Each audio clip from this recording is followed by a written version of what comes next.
All right, everyone. It is so great to see so many of you taking the time tonight to joining us for our webinar with forest ecologist Erik Piikkila on reducing fire and drought risk, why healthy forests matter in protecting our drinking water and homes from wildfires. My name is Inga Michelson. I am the education lead here at Transition Salt Spring. And I want to thank you all for taking the time to learn about the important role our local forests play in making our island more resilient in the face of a changing climate. And also thank you for your generous donation to Transition Salt Spring and support of our climate action programming throughout the year. A big thank you to you, Erik, for supporting our work and for sharing this wealth of knowledge with us today. After the presentation, we will open the floor for questions, which you can put in the chat throughout the presentation. And we plan to end around 8:30 tonight. And before we get started with our presentation tonight, I would like all of us to take just a moment to reflect on the land that we get to live and play on, and the indigenous peoples who have stewarded these lands for thousands of years. Here in Salt Spring, where most of us are calling in from, we are on the unceded territory of the Coast Salish people, specifically the Hulkaminam and Sanchausen speaking people. And the Coast Salish people had and have a very deep relationship with their natural environment because it provided them with everything they needed to survive and thrive on these lands. And we have much to learn from the indigenous people of these lands, of the Coast Salish territory, and much to gain from continuing this tradition of a caring relationship with the forest and the land that we get to live on.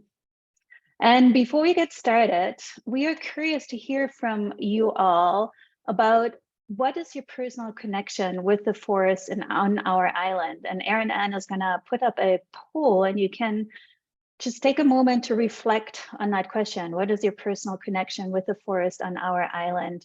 And pick the answers that feel like they resonate with you.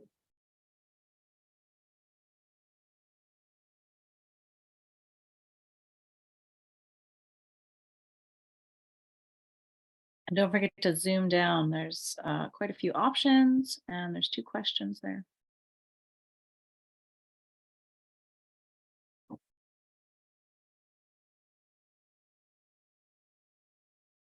A lot of reading.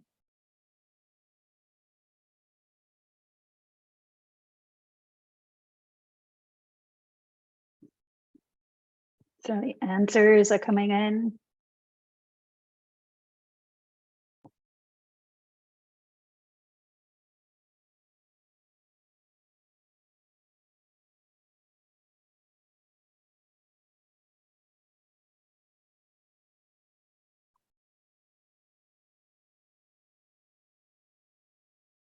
So as we can see here, as the answers are coming into these 2 questions of how do you think island forests contribute to our community and what is our personal connection with the forest and our island, we can recognize that we all have a relationship with the forest here on Salt Spring Island, and that we all receive value from our forests. Many of us are loving the forest for hiking and exploring trails. Finding solace, peace, and tranquility is high up there. Bird watching and wildlife watching. Is there anything in the chat? We live in the forest, so it's our homeland. Yeah, if you have any answers that are not captured in this poll, you can just pop them in the chat. We've had 19 people reply, so I have shared the responses. Great.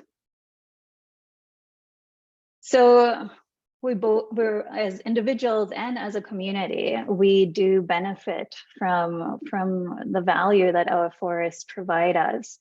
And just something to keep in mind as you're listening to Erik's to the webinar today to keep reflecting on like what is my personal relationship to the forest here on Salt Spring, and what value do I receive, and what can I do to contribute to a sustainable forest on the island. And with that, thanks for everybody for participating in the poll. With that, I'm going to hand it over to Patty to introduce Erik. Good evening, everyone. Thank you so much for coming. My name is Patty Burrell, and I'm a director on Transition Salt Spring Board. And I am honored and grateful to introduce Erik to you all. We are living in a time when our community is facing very serious risks from extreme weather events. The biggest risk we face here on Salt Spring Island is from climate change. That things such as catastrophic wildfires, sea level rise, and threats to our clean drinking water from drought and our forestry practices. And we are so lucky, therefore, to have Erik Piikkila here with us today. He is calling in from the Cowichan Valley. Erik comes from a family of tree fallers. However, instead of following in the footsteps of his father and his grandfather, he has dedicated his career to learn everything he can about forest and watershed ecology and ecological forest management, with a full understanding of 180 years of colonial forest management that has reduced the amount of old growth in British Columbia to less than 20%, and in the coastal Douglas fir ecosystem to less than 1% of old growth condition. He trained with world-renowned forest ecologist Jerry Franklin and has learned about more ecological management practices, forest ecosystems, and forestry in BC, in Finland, the US Pacific Northwest, the Sierra Nevada mountains, and the redwoods of California. Erik has also served on the board of the Yellow Point Ecological Society, provided nature and ecoforestry tours at Wildwood Ecoforest on Vancouver Island, and taught many different audiences about forest ecology and ecoforestry. He also advises the BC Ministry of Forests, forest companies, environmental NGOs, and communities on sustainable and ecological forest management practices and forest and ecosystem restoration methods and practices such as thinning. Erik has been working with Transition Salt Spring for the last 3 years on the Climate Adaptation Research Lab project up on Mount Maxwell, and has been one of our expert advisors, helping us understand the health of our forests on Salt Spring Island and what techniques we can start using now to support resilient ecosystems. Today, we're going to be talking with Erik about the role of forests in reducing drought and fire risk in our community, and why it is important for us as a community to take active measures to support our forest's health. He will offer some practical tips we can do to help our forests become more resilient so they can serve as a buffer against the impacts of climate change. Transition Salt Spring has been focused on helping our community to understand exactly why healthy forests are such a crucial part of our response to climate change. And Erik is here to deepen that understanding. So while we will focus some time at the end on how we can take better care of our forests, we think it's important to start with a much clearer idea of what constitutes a healthy forest and how it can protect us from fire and severe weather events. So we ask you, if you have yet to please sign up for the Transition Salt Spring newsletter for the many more opportunities coming up to teach us skills and techniques to help us all be a part of the solution. I wish to thank you so much, Erik, for being here tonight. And I am going to pass over to Inga and Erik for the presentation. Thank you, Patty, and thank you, Erik, for being here with us tonight. So let's get started. Let's get started with the term healthy forest. If you can paint us a picture, what would I see in a healthy forest in our own backyard here on Salt Spring Island, specifically in that coastal Douglas fir ecosystem? Cool. Thanks, Inga. And thank you, everybody at Transition Salt Spring. And it's been fun to work with everybody. And we've got more work to do and more discussions to have and get more engaged with the community. We got lots of things to talk about and to share for sure. Yeah, so these ecosystems, these our forest ecosystems have been around since the glaciers left 10,000, 12,000 years ago. They've been around 300 million, 250 million years. So you think in that time, they've come up with some important connections and interactions. And in nature, of course, there's no waste, but we, these ecosystems have evolved with many different parts, plants and animals, invertebrates, animals with backbones, that type of thing, but they've all learned to live together and work with each other or against each other, but build an ecosystem so that it's fully functioning and it's maximizing and creating ecological goods and services that then in later years people like humans could benefit from, in the forms of mushrooms and lichens and even in some cases timber supply, which we've done, timber products that we've used for the last 180 years or so. But what makes an ecosystem is lots of different things, lots of layers, lots of small things, lots of medium-sized things, and lots of big things, and lots of microscopic things. Like under the soil, where nobody gets to see what things are happening in, like a square centimeter of soil, there's more animal, plant life, and those types of things probably than elsewhere above ground in the world, but nobody can see it because it's microscopic. There's fungi, there's bugs, there's beetles, there's worms moving around doing that ecosystem. In a lot of cases, 70% of the carbon is actually below ground and only 30% of the carbon is above ground. So we have to be looking after these ecosystems, whether we can see them or not. And in places where they are too, there's even fungi that occurs in the ocean, which was new knowledge to me just a few months ago, but I guess I should have thought about things like that. So, but what makes a healthy forest is that you've got many different plants and animals, many different layers. You've got big trees, you've got medium trees and small trees, you've got shrubs, you've got herbs that covering the forest floor, you've got moss and lichen hanging in the tops of the trees, and you've got animals like a spider could be living on a moss mat in the top of a tree and just on that little single branch, and that's in its entire habitat and its entire life cycle occurs there. So we have these forests that are interconnected. There used to be lots of them, and they buffer, they change, they can change directions of wind. They also shade and cool the planet. They soak in tons of carbon dioxide, and then they give off oxygen. They also slow down water on the landscape, filter water, and then direct the water so it gets into doesn't run just on the surface, but gets into the soil and eventually will trickle down and refill aquifers. So these forest ecosystems do these things absolutely for free. Whereas in human terms, we have to spend 30 million or 130 million on water filtration plants. But these ecosystems do all kinds of things for us for free. In particular, store carbon. So in some cases, 3% of the biggest trees are storing 42% of the carbon. So if that doesn't make the case for looking after big old trees, then I don't know what does, because that's in this day in the 21st century, we're looking at climate and climate impacts and how to reduce carbon from our atmospheres. Well, the big trees, by even putting on just a little bit of millimeter of growth every year, have so much surface area to cover that they take in way more carbon and turn it into wood than a younger, smaller, faster growing tree, because it's the amount of surface area that has to be covered by wood. So I would suggest that biodiversity is huge. We've got small pieces of like small wetlands in the headwater areas that are hugely important for controlling stream temperature. For the entire lengths of these streams, we've got wetlands, we've got swamps, we've got estuaries that are all together are interconnected and pass energy and food and water and carbon backwards and forwards, and from the mountaintop to the water, to the ocean. And these ecosystems do all of this for free. And we have to spend millions and billions and trillions of dollars to try to outbuild things like climate change. Well, these natural ecosystems could be doing it for us for free.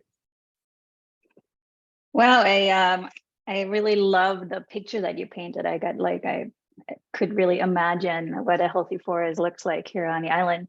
And you started answering my second question to you, like you were starting talking to the benefits of a healthy forest, like carbon capture and filtering water. Anything else that you want to add to that? Like what's the benefit of having a healthy forest and caring for forests to be more healthy?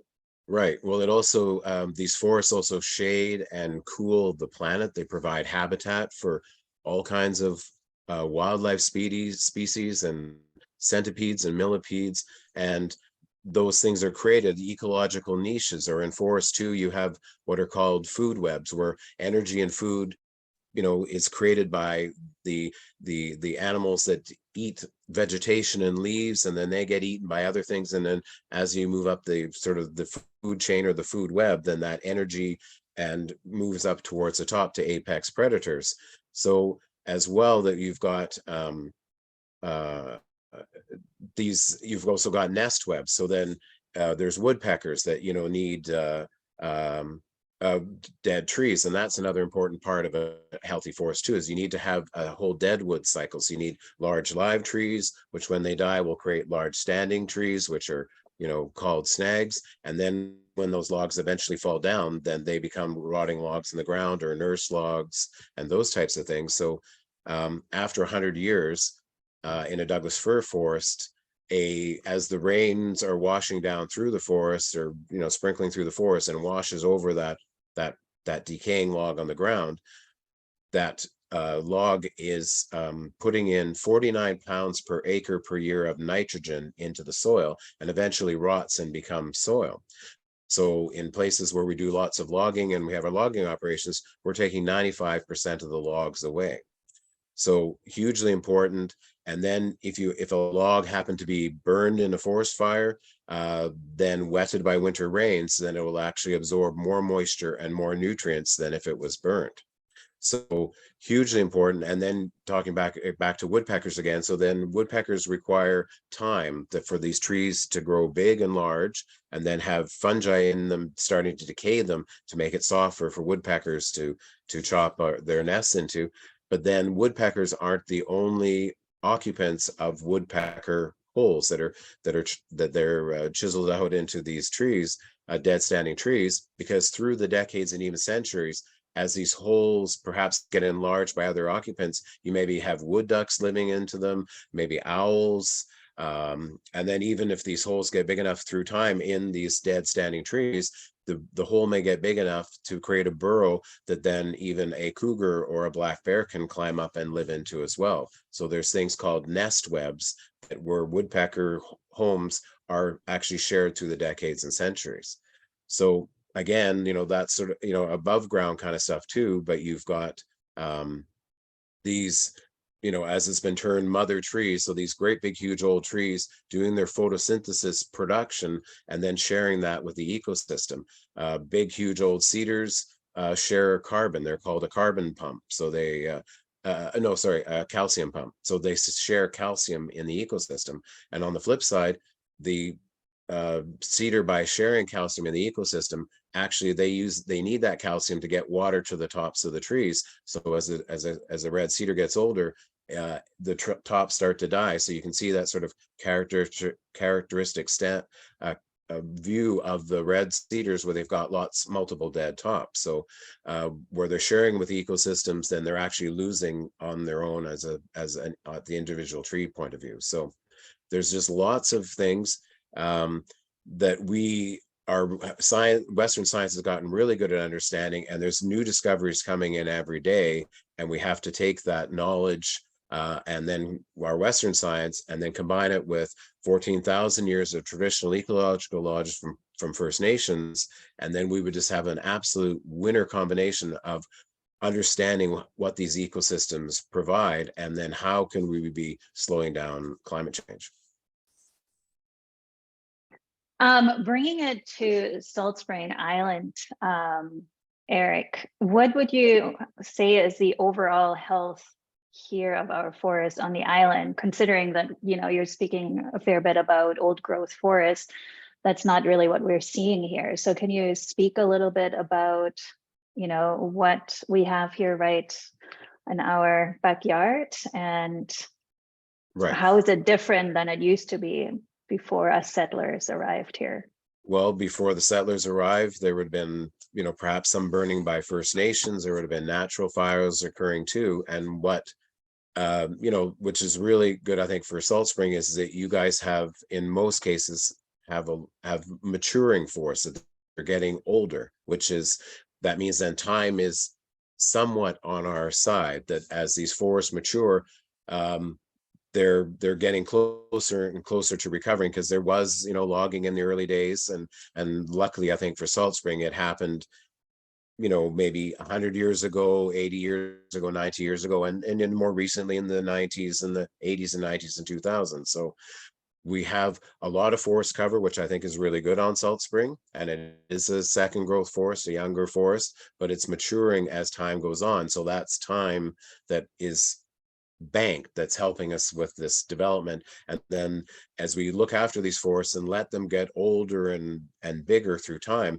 that's going to help us out, that we'll get back to more these shady, cool, moist conditions, which are characteristics of old growth forests, which will then help us, I think, slow down forest fires if we were to get any forest fires, right? But I think Salt Spring is kind of in a unique position too, is that Salt Spring, the Gulf Islands are very dry anyway. So I think they're going to be kind of a really interesting learning situation for us, because these forests that are dry to begin with climate change are potentially going to get drier. So it's going to be in our best interest to make sure that we can keep these forests getting older, getting bigger, making sure there's lots of biodiversity, multi-layers in these forests, so that we can make sure that these forests, even in the face of climate change, are going to be still provide the conditions that are moist and cool and shady, which as a benefit means that there's going to be habitat possibilities for species that require older forests, but also these cool, shady, moist conditions are going to make it harder for forest fires, if they were to get started, to turn into big forest fires. Yeah, can you speak a little bit more to that, Eric? Like, how can a forest protect us from fire? Isn't it like, aren't forests a liability more than a protection or a buffer against fire? How does that work?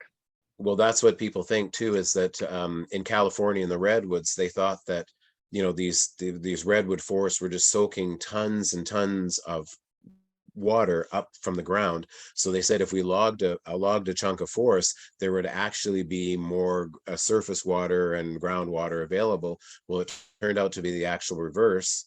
So they found that after doing the logging, there was 30% less moisture in that ecosystem, because they took the trees away. So trees in that kind of situation, and here too, if there's clouds and fogs, all the needles and the branches in these tall trees are actually condensing moisture and then causing it to drip slowly into the forest. Same thing with rain, so that the forests are shading the ground, so the rain isn't hitting directly on the ground and then start causing erosion and washing soil away and those kinds of things. So these forests are water sponges, and older trees too aren't growing as fast, but they also aren't transpiring, or they aren't, you know, sweating, right? Releasing moisture. Whereas a younger forest, you know, from age, you know, 0 to 40 or even 0 to 60, they're growing much faster. So they're respiring more, they're sweating, they're releasing more moisture. So these older forests, these older trees actually keep water and don't release as much of it. So then the moisture stays in the ecosystem. Now with all these multiple layers and sponges, and you have, you know, thick moss mats on the forest floor, well, they all absorb moisture with more humus and topsoil in the soil too. That absorbs moisture. So the moisture has time to get down and percolate its way down into the soil, and even go deeper down into the aquifers. So when we had the big heat dome in June 2001, in a lot of places, because we've clear cut all these forests, there isn't this forest cover. There isn't the green branches, the tops of the trees overhead. So then the sun's energy could go down and essentially boil off very easily what little moisture is remaining in the soil. And then once it had done that, then it could take the bulk of its energy and heat up the climate, heat up the atmosphere. So that's why we had that heat dome. Because if we had had an intact forest ecosystem, this would have shaded in the planet so that the sun's rays couldn't go down and boil off the last of the moisture that was sitting in the soil. So that's one of the huge things that we have to be careful about, is making sure that we're maintaining these forests, because they are our best bet to fighting all kinds of things like climate change, heat domes, slowing down water so there isn't flooding, and as well to make sure that we're not we're shading the planet so we don't get those heat domes. Yeah, and I think you already kind of started talking about it a little bit about the slowing down of water and letting it seep into the floor. Is that how a healthy forest is connected to our drinking water and can protect us from droughts? Yeah, because right now with really young forests and not a lot of, say, coarse woody debris on the ground, like the water, when we have rainstorms, it hits the mountain tops and within a couple of hours it's already down in the ocean. And the in the Gulf Islands and here on the coast too, that we are known for summer droughts. So these old forest ecosystems are really good at soaking up moisture and then retaining it and then letting it out slowly throughout the year, so that there can be moisture even in the middle of a hot dry summer, because that forest, an older forest with all the multiple layers and the biodiversity that's in there and these structural elements that captures water, slows it down, absorbs it, then releases it, it's letting the water be there throughout the year. And that's hugely important for things like salmon, because right now when they come up in the summer in August and September, because the water has already run away and these forests, our younger forests, aren't retaining it and then slowly releasing it through the year, they have to wait until way later in the fall when the rains return to make sure there's enough water in the streams. And some streams like the Cowichan River, they go dry in the summertime these days, and they never used to do that. So we have to, and we're getting now with climate change, we're getting bigger, stronger rain events like atmospheric rivers in the wintertime, where maybe we used to get a few, but now we're getting 14 in a row, and it's just tons more rain, way less snow. And then that runs away, and then there isn't any more to look after in April, May, June, July, and August to get us, and in September to make sure that there's moisture in the ecosystem that then will get us back till the rainy season starts in about November again. So climate has changed how these things work, and if at no other time, because of climate change, this would be a time where we could really benefit from older forests. And with the condition that they're in now, we have a shot on in places like Salt Spring, because we have harvesting impacts happened so many years ago. We are fortunate that there are some maturing forests, and in places a few older forests on the Gulf Islands and on Salt Spring, that hopefully will be our backstop against things like the effects of climate change. We have a slide, Eric, that kind of shows different pictures of forested land on Mount Maxwell. I'm wondering if you can just take a moment to speak to the different images and yeah, speak again to what constitutes a healthy forest and a not so healthy forest, and again in the context of fire and drought. Right. So if we look at the picture in the upper left-hand corner there, you can see some maples in the background, a nice big cedar there. There's sword fern that's in the left part of the picture there. And you can see at the base of the cedar tree too, you can see a lot of brown there too. So that's a lot of debris that's fallen down from that cedar tree. And you can see how shady it is as well, right? So then in the picture that's in the lower left-hand corner, it's upper left-hand corner, lower left-hand corner, and you can see the sunlight coming through too.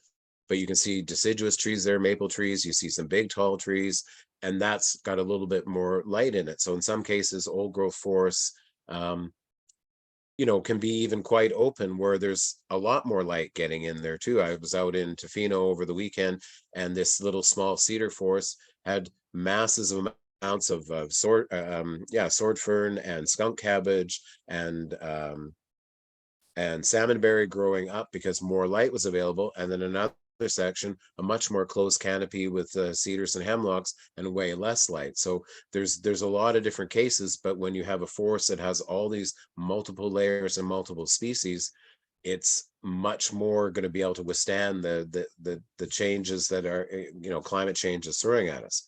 Now, if we look at the two pictures on the right-hand side, upper left and lower right, upper right and lower right, we can see in the upper right picture there, a whole bunch of small trees that have been blown over through time, and it's all pretty well Douglas fir too. So that's it's recovering, because this was probably an area that was logged maybe 60, 70, 80 years ago, roughly, somewhere in that kind of range. And we've had some windstorms, and the trees as themselves are doing their own sort of self-thinning and dying out and falling down. Now this debris on the ground, and this is in some places on Salt Spring, but not everywhere. But then this is, it tends to be a little bit of a fire hazard. But like, for example, if you were to have, say, this kind of situation on your property, then maybe some of the best things that you can do without a lot of effort, well, without having to, say, hire professionals and forestry crews and those kind of things, is that you could go and maybe pile this up and just break up how continuous and contiguous this sort of slash is, because that's what fire is looking for. It's looking for, lots of small and medium branches that, dry out quickly in the spring and then in summer, and then will burn quite quickly.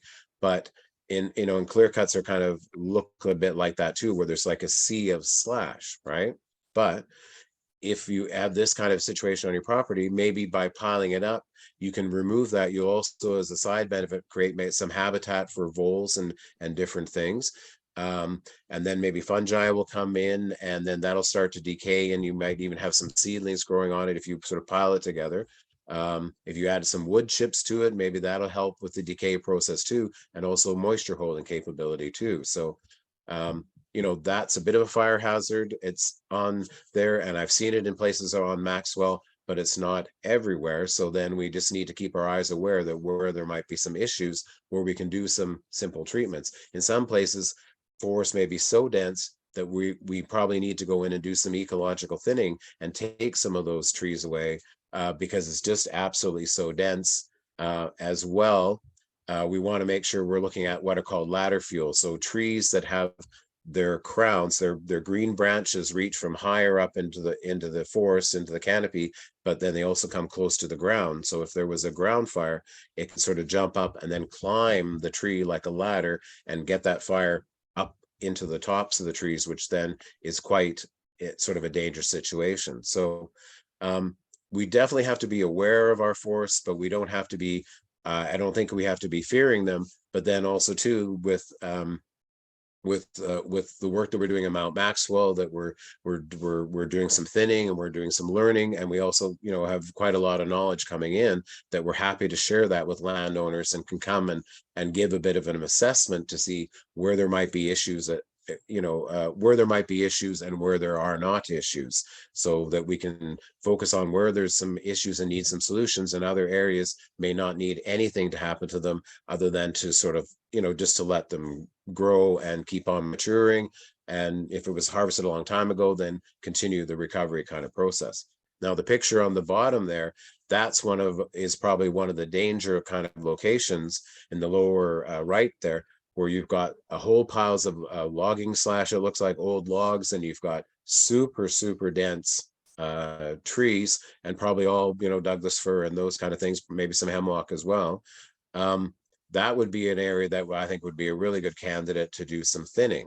To take some of that material away, we need to have some on the ground, but maybe some of it can be chipped as well too. And then in some cases, maybe there's some larger trees that could be taken away and taken and used to make milled into saw into lumber or things like that too. So yeah, so then if you look at the pictures on the right hand side there too, those are kind of two cases where we might want to do some things, and not to be to be aware, have our eyes open, and then find some solutions and some techniques and methods that we can deal with these. And in other areas that don't look like this, then probably we have much less issues. But then with some good discussions and some on-site visits, we can sort of figure these things out.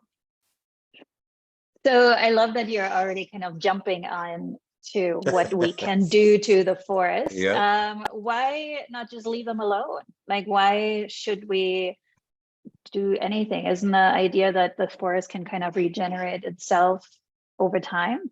Right. Yeah. I mean, some places could be just left to grow on their own as well too. Like that is maybe an okay option in some kind of places, but it depends what happened in the past and how do we, how did what happened in the past? Maybe there was logging in the past, or there was a previous fire, or it used to be agriculture fields, and then the forest just came in by itself over the last 100 years and sort of regenerated.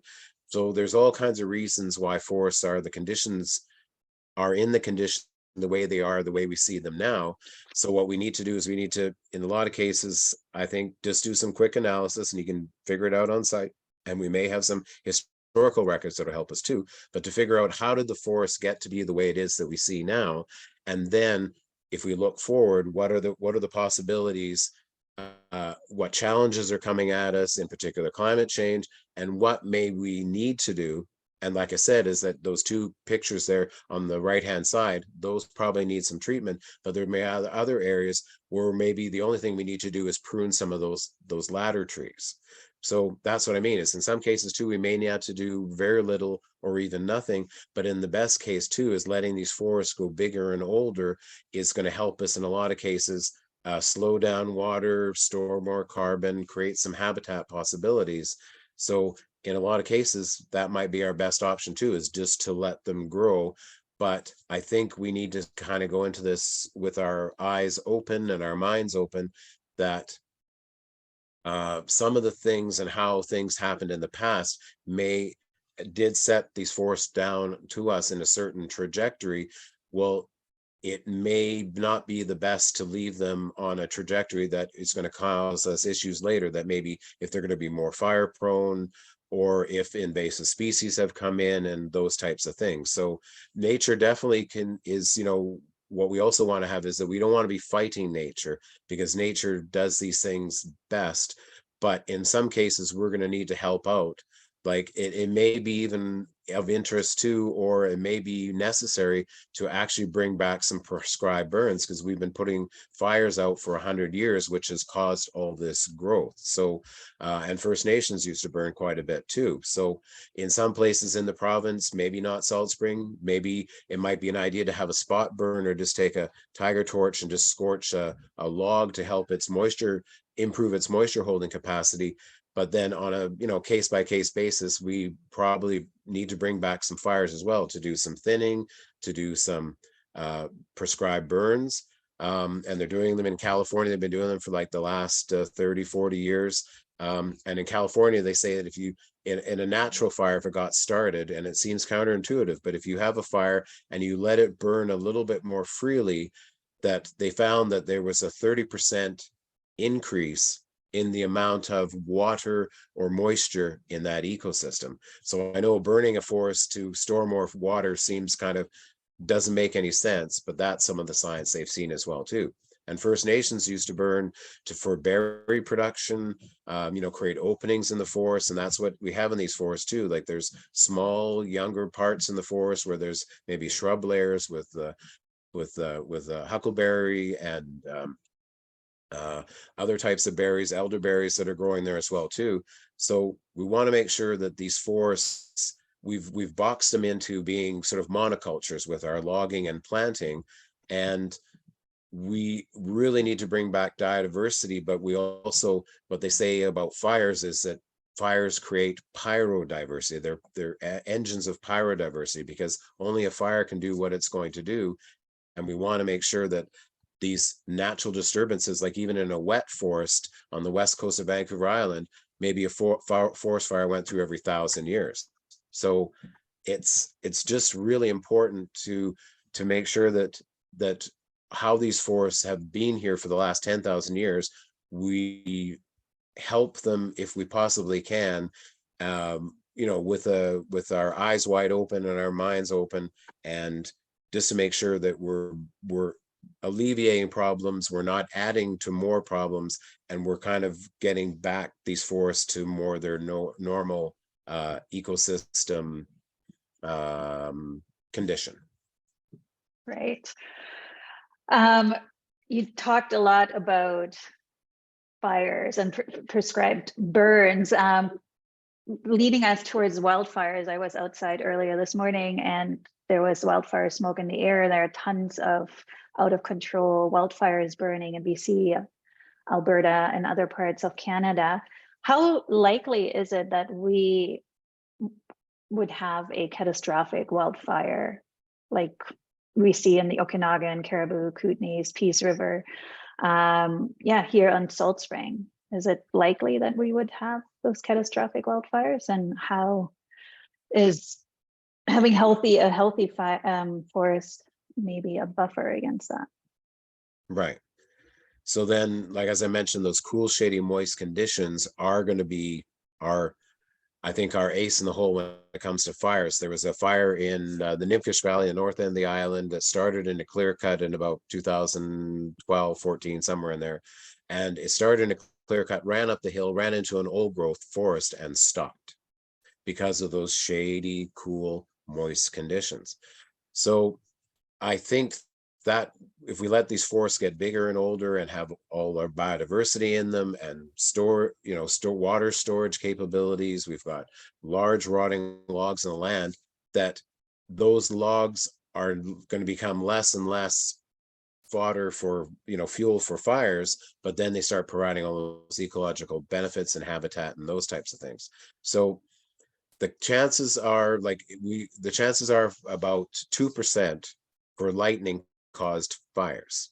Humans cause 60 to 70% or 80%, pick a high number, because that's where when people cross with ecosystems and forests in particular, humans cause the most amount of fires. People driving by on the road and flicking their cigarette out the window in the summertime and in fire season could be that in that flick zone, that 60 feet either side of the road, whichever side they're flicking their cigarette, that could start a forest fire in the middle of summer, or definitely in August. That's when, August, September these days seems to be, when we have a lot of these fires.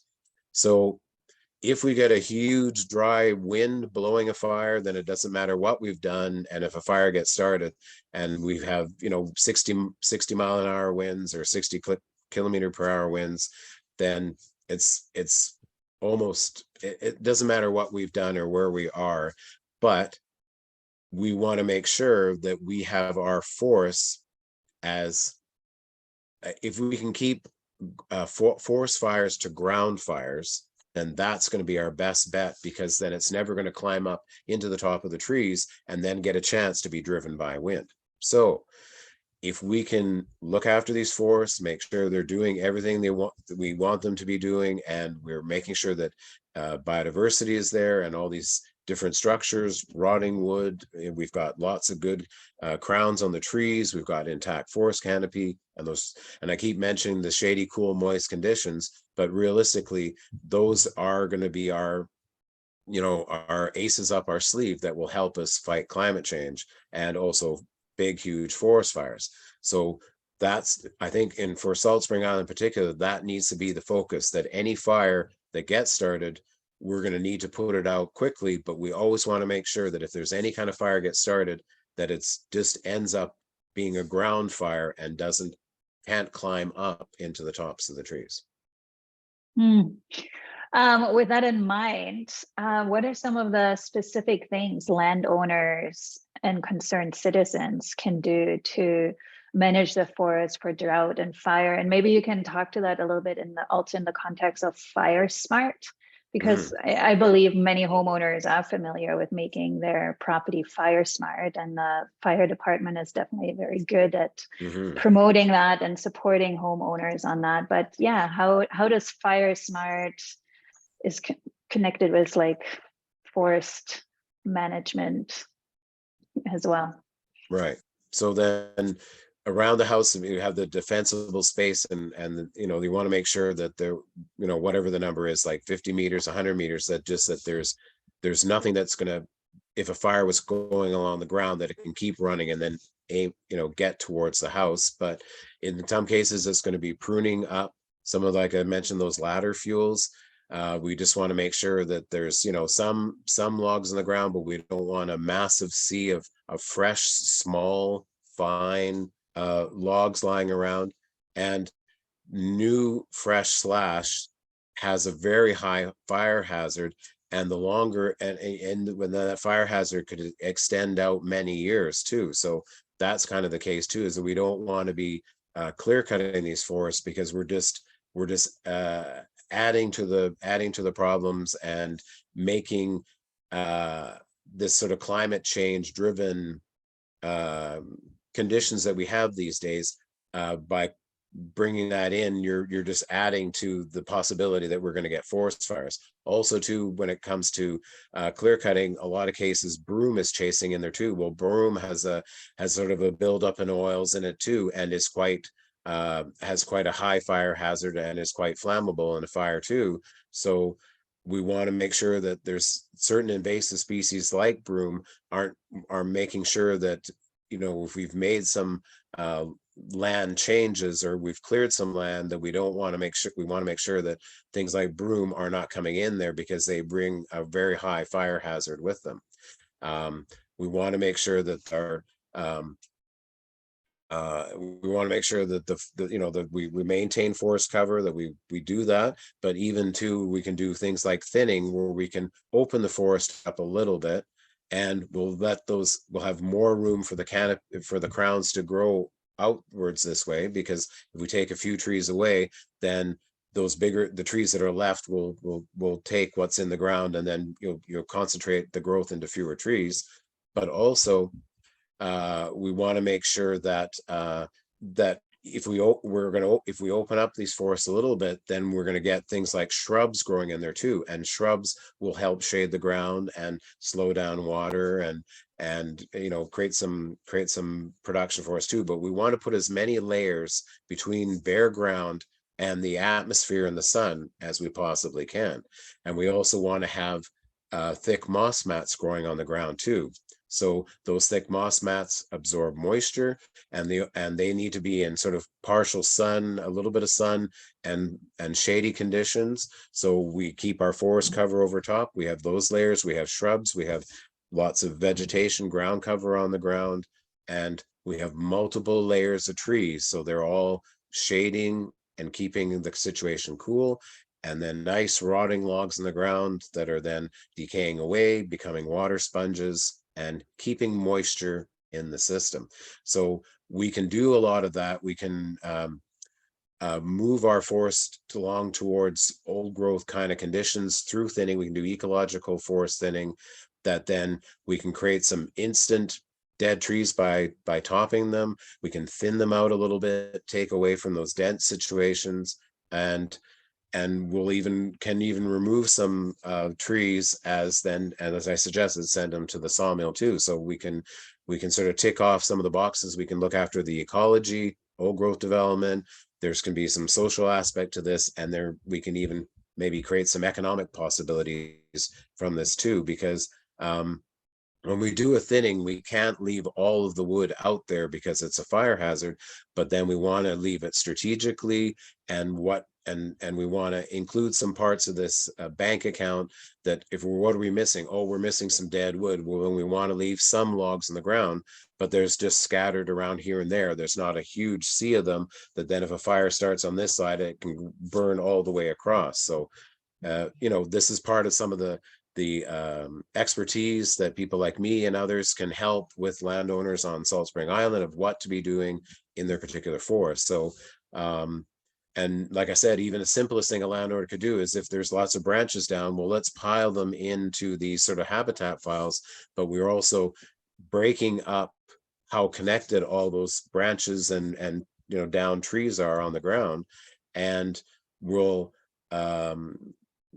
the possibility of, say, one of those patches getting on fire and then being able to shoot an ember through the air and stay lit and then land on a second pile. Well, for the first pile to get going is probably astronomical, and then have that ember from a burning, if that one pile started burning, and have that ember fly to a second pile and then be able to start a fire in a second pile, that's even super astronomical. So I would suggest making those kind of little habitat piles will actually reduce the fire hazard as well too.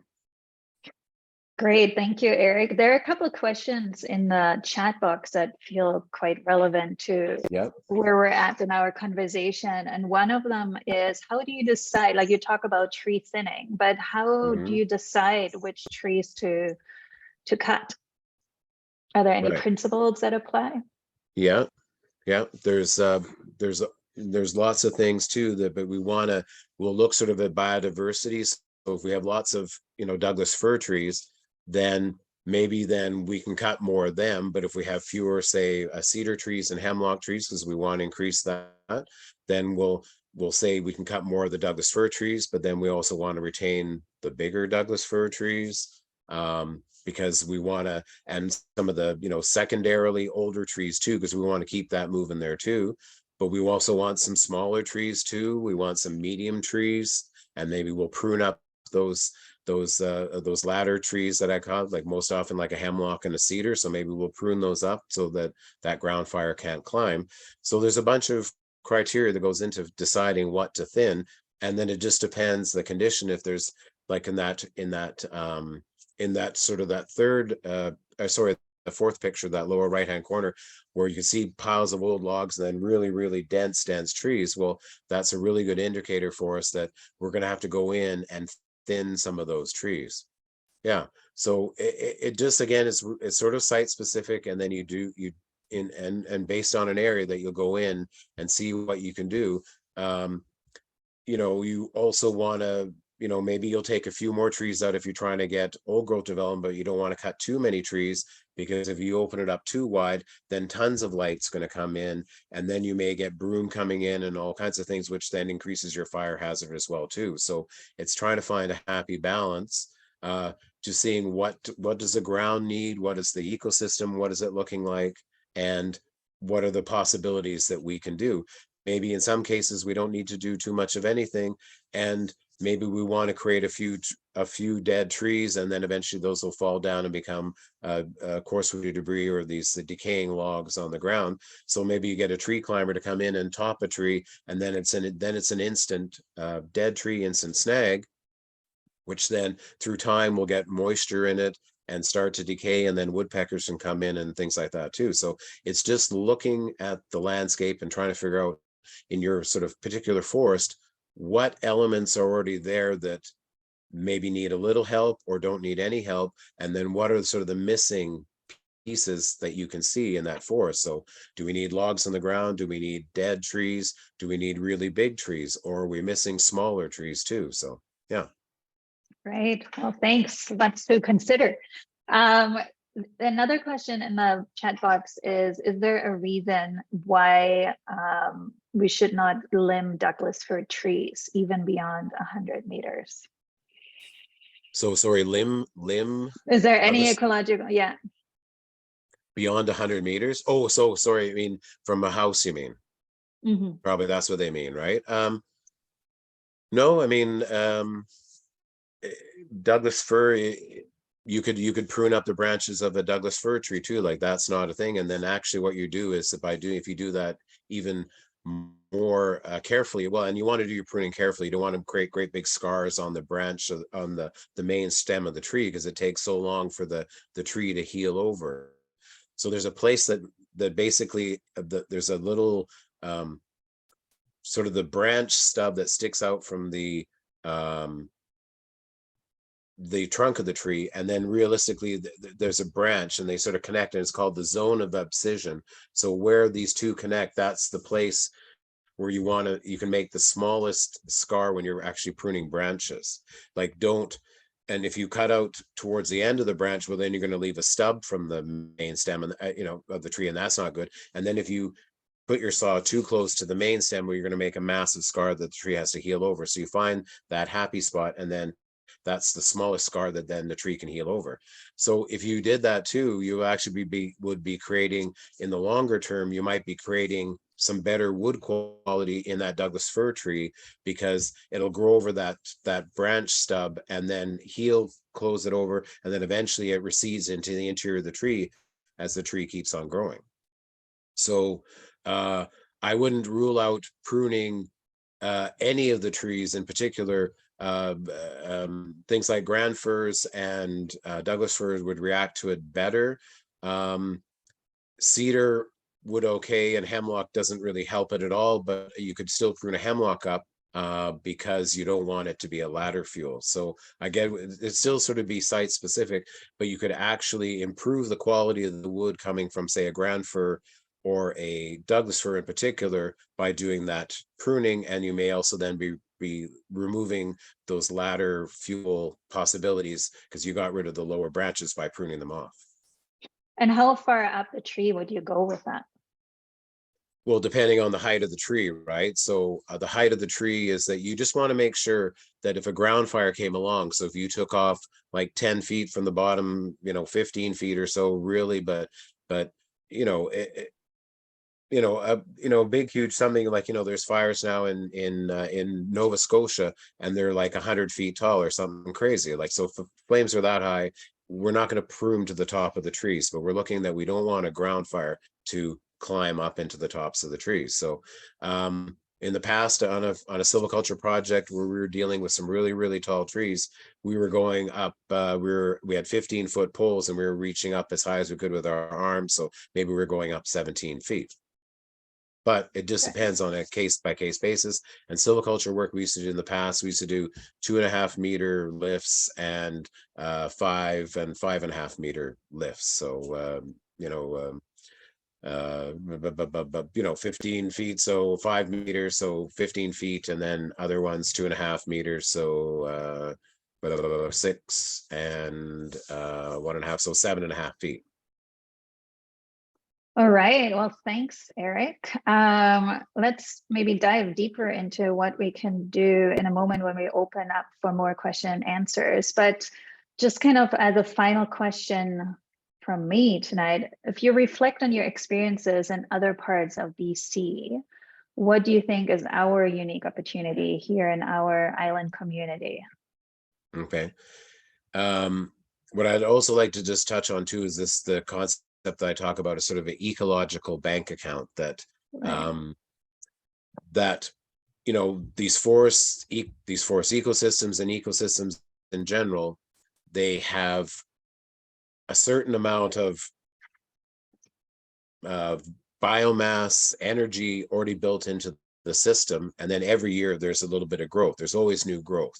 And so what I call the growth, I call that interest, and then the large amount of the ecosystem that's already there, I call that the principal, just sort of describe it in a bank account type of way, but it's an ecological bank account. So if we were to do some thinning, we would go out and we would be taking some of the interest, some of that growth, and we could leave it as logs in the ground, or maybe take it out as saw logs when we're doing thinning and those kind of things. But the principle still stays intact, and we've left a portion of the interest as well, this year's growth, which then goes into the principle. So, but in places like where we do clear cutting, is that we're taking the principle and the interest all at once, and then waiting for it to grow up again to 60 years, but it'll never get to be an old forest or an older forest or an old growth forest, because it's getting cut down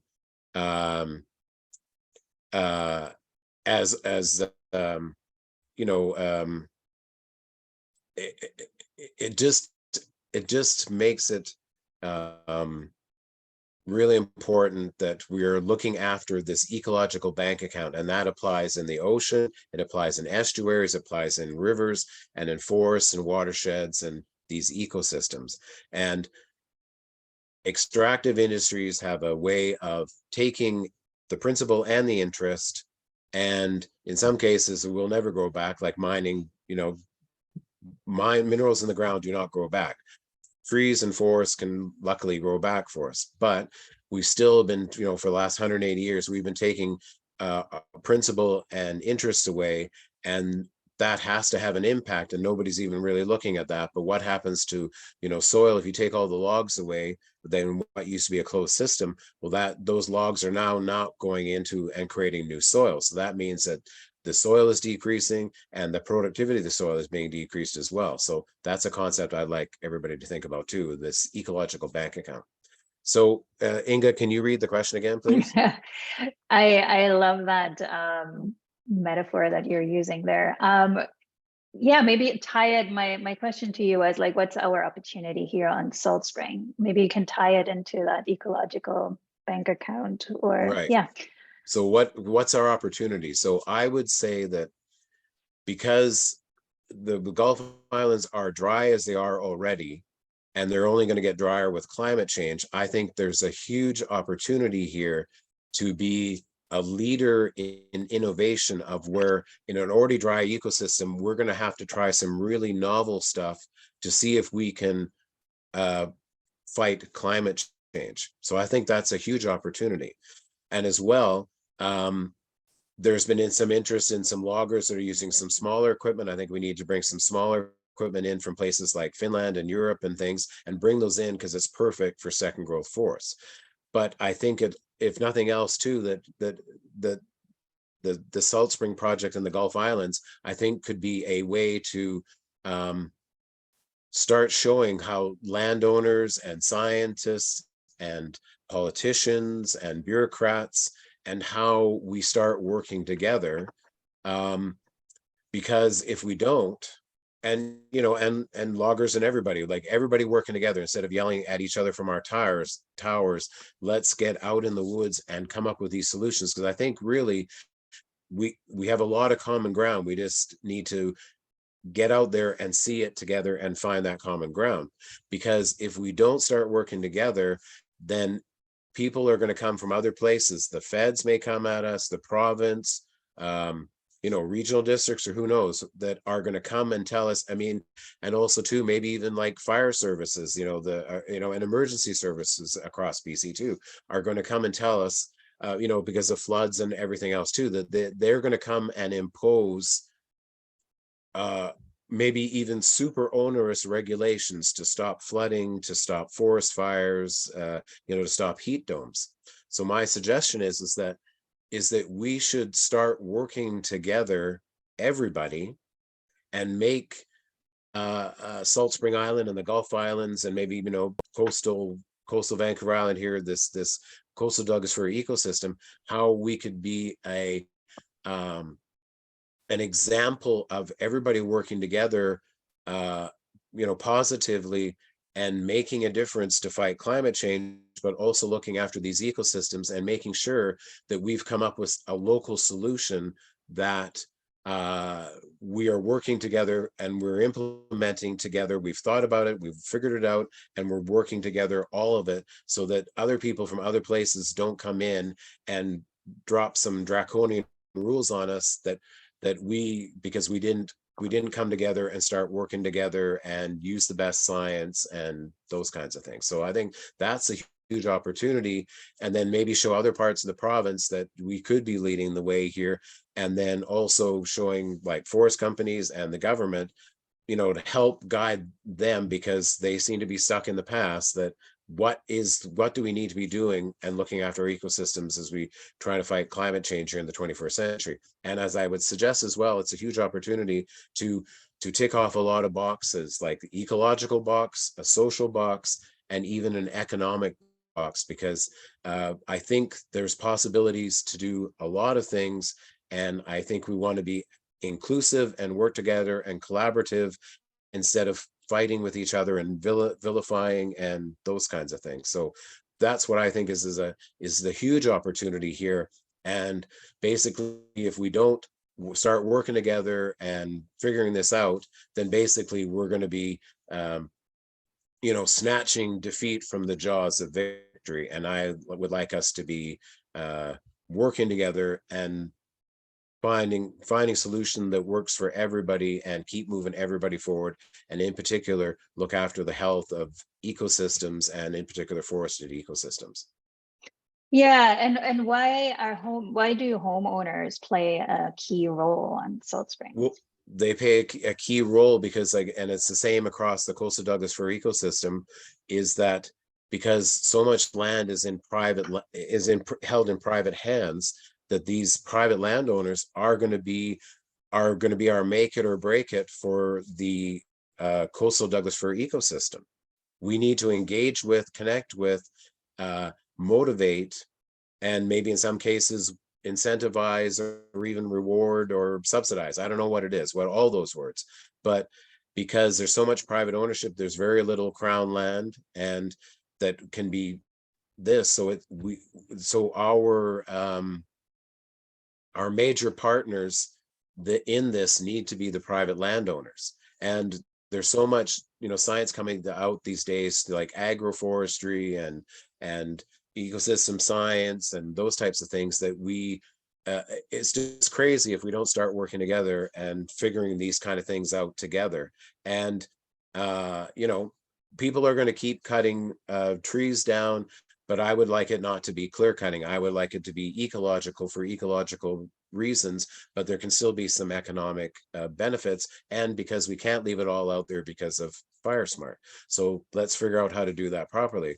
But the private landowners are going to be absolutely crucial to doing all of this, to make sure that we're fire smarting our forests, looking after their ecosystem health, and that we can fight climate change. Well, Erik, so much good information you've been sharing here with us. Thank you so much. You're making so many great points and already giving us so many ideas of what we can do to help our forests get more healthy. We're going to take the next 15 minutes or so for answering some questions. I know there are a bunch in the chat box already. Patty, if you don't mind starting us off here.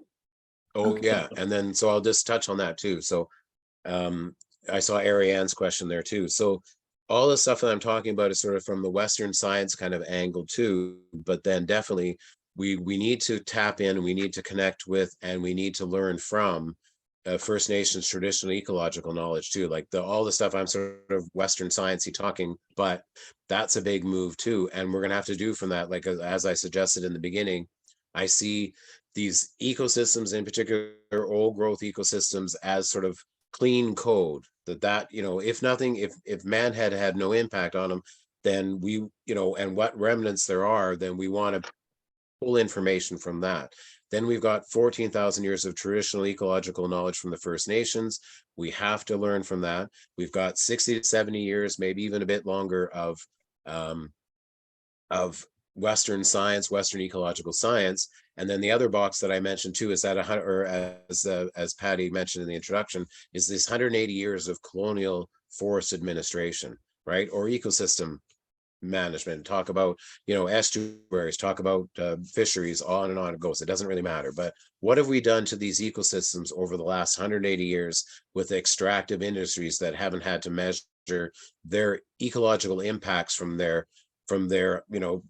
sustainable processes that sustain profits, but then damage, degrade, and destroy ecosystems. So, but the huge thing is that we are going to have to go forward, and again too, working with landowners, working with politicians, working with citizen scientists, nonprofits. That's going to be a huge thing too. So we need to collaborate that in a Western sense at the very least, but also too, we're going to need to connect with, learn from First Nations as well too. So that doesn't, all the Western stuff I've talked about doesn't exclude any of that, because why wouldn't we want to draw on 14,000 years of knowledge? That's another knowledge base, another database that we need to be pulling from. So yeah, it's hugely important. And I just came from Tofino, where we're trying to build a restoration course and connect Western traditional ecological knowledge and Western science, and bring those two together for like a Guardians program, and be focused on ecosystem restoration. So yeah, that's a very good question there, Ariane. But ask me some other ones. I did see a question there somewhere too. I'm not looking at the chats, but there was one question about, I saw, right, so yeah, traditional ecological knowledge and management strategies. But then also I saw one about urban forests, not going to be clear cut. That's right. But that's another huge area too that we need to be looking at too, is that these ecosystems go through towns, and we need to see how water goes through towns. We need to have like green solutions, green swales where water can slow down, in particular from roads where salt and rubber and petroleum products too, and the heavy metals that are in that too, can sort of sit down in these swales if you have cotton, no, not cottontails, but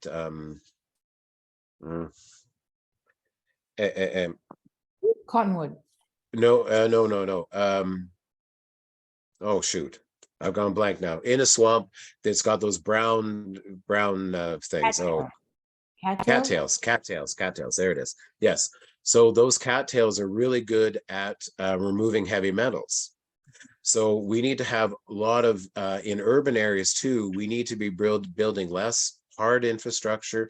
We need to be building more green. We need to make sure that rivers and creeks are going through these areas. We're not adding heavy minerals and metals and salts and chemicals and poisons into them. Like people put little stamps beside drains in the street. Like, remember, that water is going to fish. So, and in urban areas too, that one urban tree could be soaking up $200 worth of carbon every year too, and providing cooling shade, forest cover, those kind of things too. So urban forest and urban forestry is a huge big angle too that we need to be looking at as well too, that there's we need to cool down our cities because we're using tons and tons of energy to heat them up in the wintertime, and then tons and tons of energy to cool them down in the summertime because we've removed all those trees, we've removed all that shade, on that cooling. And so then we're spending tons of money on either gas or electric systems to heat and cool. But if we created our urban systems in a much more different way, we could actually be using less energy too. So that's, urban forests are hugely important as well. Very important. And for cattails, interesting, Yeah. driving along the highways on Vancouver Island, and they have these massive ditches that go down like this, right? And Yeah. if that planted with cattails, that would be pulling so many toxins out of the environment. Yeah, and then slowing down water again too, like in town here too, with our gutters, they go into the storm drains of the water but we need to be slowing water down. We don't need it to be juggernauting down to the harbor in 2 hours. So in urban areas too, we need to slow water down. We need to have those green swales, and in a lot of cases too, that these green swales or these green solutions are going to be cheaper than building, great big huge storm drains or great big hard infrastructure that's going to cost millions and billions. And that's what I say in a lot of cases too, that if we were to restore ecosystems, it's going to cost us millions and billions, but then it's going to save us billions and trillions, so we don't have to build seawalls to fight sea level rise or heat domes, or how many times can we rebuild the Coquihalla at $1 billion a shot because of atmospheric rivers and then uncontrolled flooding, right? So New York City was going to build a $10 billion water filtration plant, but they spent $1.5 billion on restoring the ecosystem out in the upstate New York. So then they did watershed restoration to help those ecosystems store water, slow down water, and filter water, so they didn't have to build a $10 billion filtration plant in New York City for New York City. So that's green solutions where these ecosystems do this kind of stuff for free. So Eric, I have some questions about water and directed, but to this regard, is it important for us to always to look at our landscapes and decide whether or not, how can we slow water from moving away from our land? Right. So we look at how we build driveways. We look at the fact on our Salt Spring roadsides, they have deep ditches and the water is just rushing down the deep ditches and things as such. So just to Salt Spring and as an individual landowner, is it important for us to consider that the first thing we must consider about water is how to slow it down? Yeah, I'd say so. Like if you've got a gravel road on your property with a combination of cross ditches and gravel bars, like basically like a speed bump on the downhill side, that you put those in and then you angle them. You also capture water from the ditch. You put a dam in that spot where the cross ditch is in the ditch, so the water then goes across. And then you want to put some rocks and on the downhill side, so that when the water comes from that cross ditch or even existing culverts, that then the water doesn't start eroding away the soil on that downhill side. So that's one of the things I would first suggest, is that people have gravel driveways, and maybe you can put them away for fill them in for the summer, so you don't have to keep driving over the bumps, but definitely for the winter season and the rainy season, that we want to divert water back onto the landscape and slow it down there so it stays there and will trickle down slowly. And so it's not juggernauting down the ditch lines and then down to the ocean in a couple of hours. So having logs on the land too that are decaying and become water sponges, if they happen to have been biochard in the right time, in the deep fall kind of thing, that we don't do that stuff in fire season, but that charcoal log will absorb more moisture and more nutrients.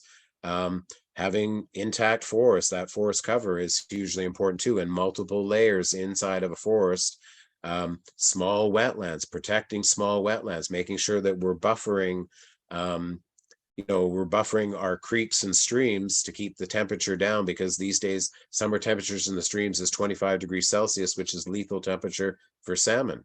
So making sure we've got existing kind of forest buffering these things and along streams, and it may need to be at least half a tree length, one tree length, two tree lengths, and even up to 3 tree lengths. We may want to be making sure there's forest buffering streams, because this is what the science is telling us, that if we want to have litter fall into the streams, food for the grazers that eat that, then become food for the smaller fish, would then become food for the bigger fish. Of course, would agree we need like logs in streams, to slow water down and create salmon habitat, pool to riffle ratio, that kind of stuff. People are building artificial beaver dams. So maybe we don't want beavers on the landscape, but beavers create dams that hold water back and they create a reservoir, but then also they're leaky, so they let water out, but not all at once. So we can have water coming out through the dry summer seasons too. So that's what people are doing down in the States. In Eastern Washington, they brought back beavers specifically to create those ponds and pools and let the water out slowly, so that there's late summer water in the streams in August and September when the spawning salmon are coming back. So all these kind of green and nature-based solutions we can maybe do as private landowners, and just help the ecosystems help us. And we've damaged them so much, so we got to do some things to repair them. And we need to understand what condition they're at or what stage they're at now and what needs to be done. And that's where people like me and others can help figure this out, and have those conversations and help guide people along, right? So yeah, what's the next question? The planning on the drains, for example, is very counterintuitive, because if you walk down Fulford Ganges Road in the winter, you would just see water rushing completely directly right out to sea right away. Yeah. So, but we want to make sure that the water stays on the land. We don't want to flood people's houses out, but if there's a possibility that water can be directed away onto their property, away from the house, but then can slow down and then get onto the soil and even deeper than that too, then that means that the water is just not shooting down to the ocean in just a couple of hours. So, with some thoughtful work, that maybe we can move the water down around, slow it down, build some of these green swales that'll then slow water down. And I think that's a huge thing, because we don't have all the money to be spending. And I saw some of the reports I was reading, the driftwood there too, that roads blown out and all the rest of it, so then you got to rebuild the road and you got to put a new culvert in, and that all costs time and money. And then but you just put back exactly what was there before, so then it's going to blow out again, right? At some future event, if we have another 14 atmospheric rivers in a row, so winters are going to be more rainier. So let's see if we can get water onto the landscape, into the forests, and spread it out and take its energy away, so it's just literally drop by drop. It's like we're trying to control the drops in our ecosystems, so that don't become concentrated and don't build up a whole bunch of speed and then start eroding and destroying stuff. Okay, and so we just have 2 more questions, and that we can, in terms of for timing. You spoke about precipitation and logging, for example, reduced moisture content by about 30%. And so Could you explain a little bit more detail about how forests create precipitation locally, i.e. does desertification or clear cutting reduce the amount of actual local rainfall? Oh, that's an interesting one.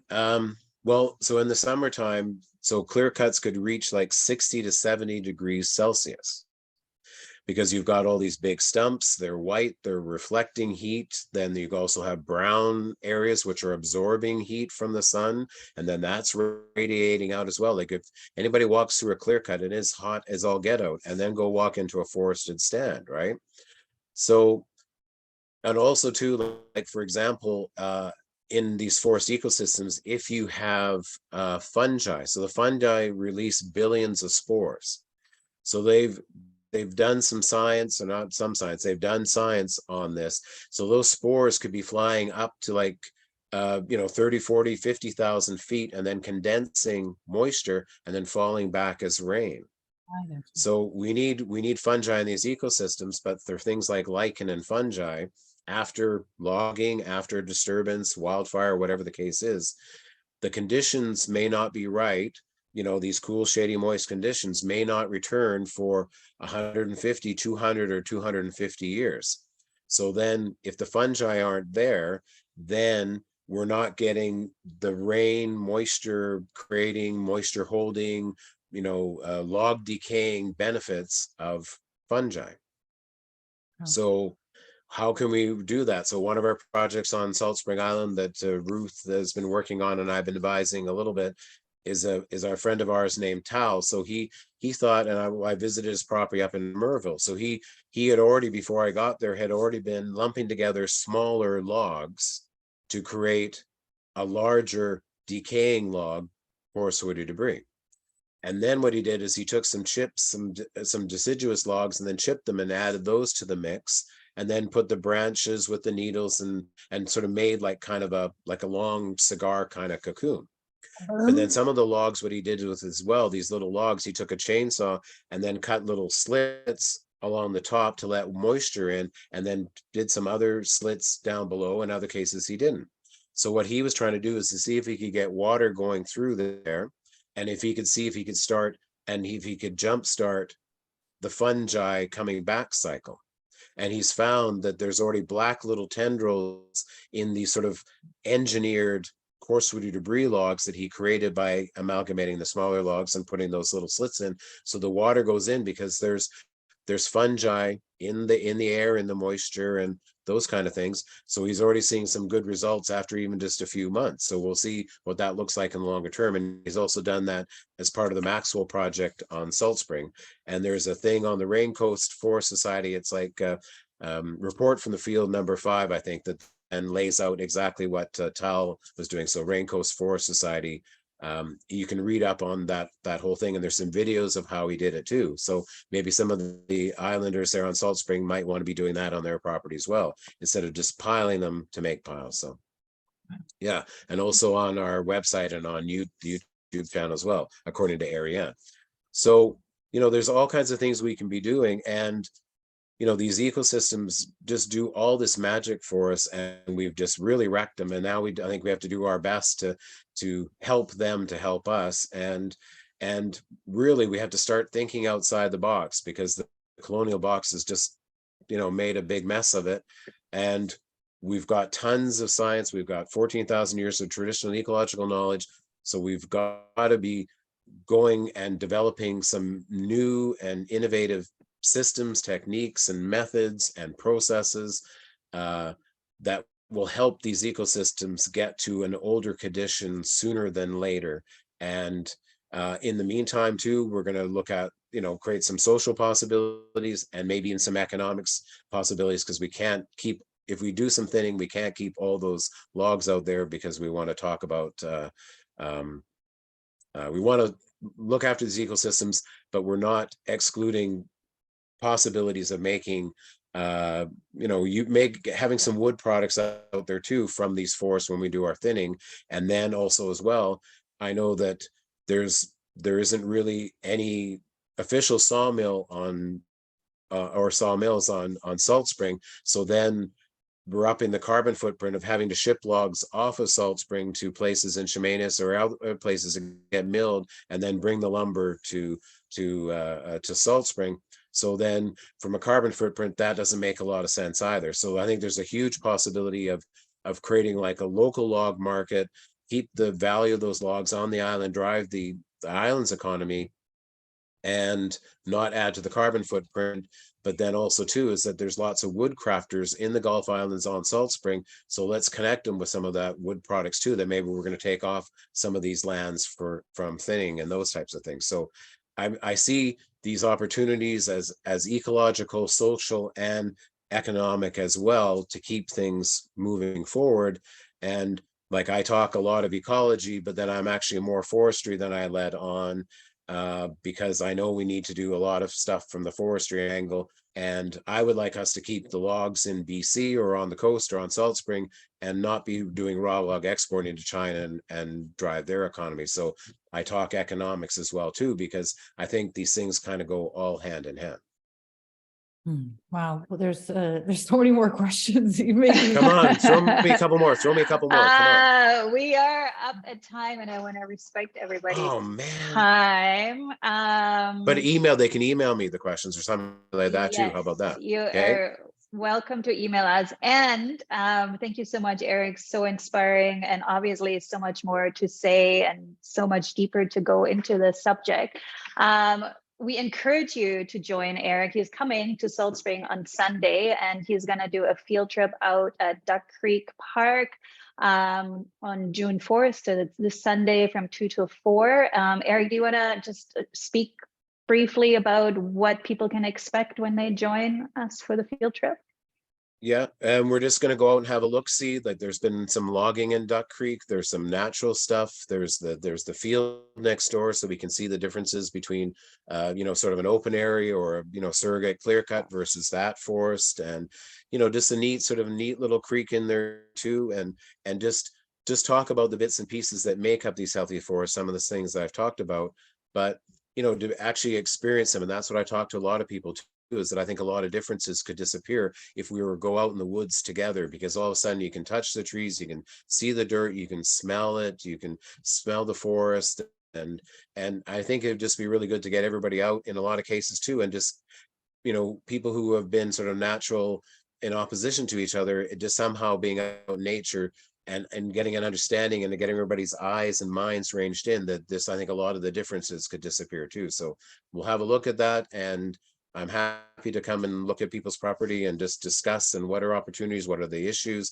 what are their problems, are there concerns, and just, and the Duck Creek is just sort of a little bit of a look-see of what, a forest that has had some change to it, but is in kind of intact enough, and just seeing how it's growing there, and maybe compare that to the field and more open areas and hotter and drier areas, and just what we need to be looking for and doing, let's say, on the island.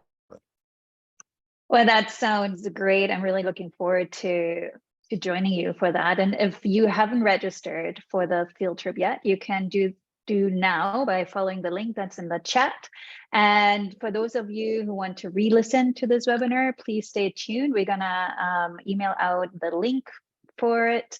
We also encourage you to check out the Transition Salt Spring YouTube channel, where we have other webinars on forest health and gardening, and some webinars where Erik is also a speaker. So go to our YouTube channel if you're interested in learning more and diving deeper. Erik also has a YouTube channel where you can see videos where he's the presenter with more in-depth discussion of some of the material he has covered tonight. He also has a playlist of his mentor, Jerry Franklin. The link to Erik's YouTube channel is also in the chat. If you are interested in future events that we will be hosting, actually tell the gentleman that Erik was talking about will be coming in September. So he's going to be talking about those nurse log replicas and other forest ecology practices. So that's going to happen in September. So if you're not signed up for our newsletter yet, please do so you are aware of events that we're offering. And of course, we wouldn't be able to do this work without the generous support of our donors and people like yourself contributing to events like this one. So please consider becoming a monthly donor so we can keep doing this important work for our community. And with that, thank you again for joining us tonight. Thank you, Erik, for speaking to us and sharing your vast knowledge. And thank you, everybody in the background making this event happen, and have a great rest of your evening.